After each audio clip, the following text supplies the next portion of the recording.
வணக்கம் மக்களே, வாங்க மீன் குழம்பு வைப்போம். அதுக்கு நகர மீன் வாங்கிட்டு வந்திருக்கேன். க்ளீன் பண்ணிவிட்டு அம்மியில் அரைச்சி மீன் குழம்பு வைப்போம். வாங்க, நகர மீன் வாங்கி க்ளீன் பண்ணிட்டேன். குழம்பு தாளிக்கிறதுக்கு சின்ன வெங்காயம், பச்சை மிளகாய், தக்காளி வெட்டுவோம். இந்த வெட்டியாச்சு. வாங்க இப்போ குழம்பு தாளித்து விடுவோம். குழம்புக்கு புளி ஊற வச்சுருக்கேன்.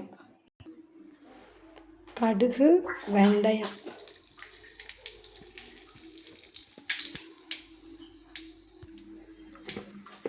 அடுத்து வெங்காயம், புளி கரைச்சி அதில் ஊற்றுவோம். புளியை கரைச்சி ஊற்றி மஞ்சத்தூள், மிளகாய்த்தூள், மல்லித்தூள் போட்டு நல்லா கொதிக்கவும் மீனை தூக்கி போடுவோம்.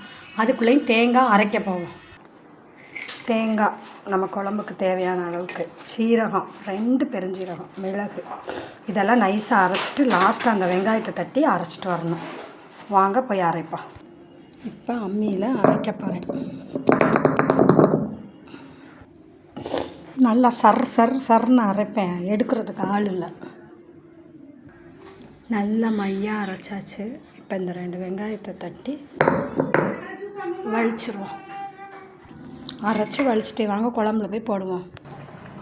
குழம்பு நல்லா கொதிக்குது. நம்ம அரைச்ச தேங்காவை போட்டு கிண்டிடுவோம். கொஞ்சம் வத்தவும் அமர்த்திட வேண்டியதான். சூப்பராக நல்லா கட்டியாயிடுச்சு. வாங்க அமர்த்திடுவோம். மீன் குழம்பு ரெடி ஆயிடுச்சு. நீங்களும் இது மாதிரி ட்ரை பண்ணுங்கள்.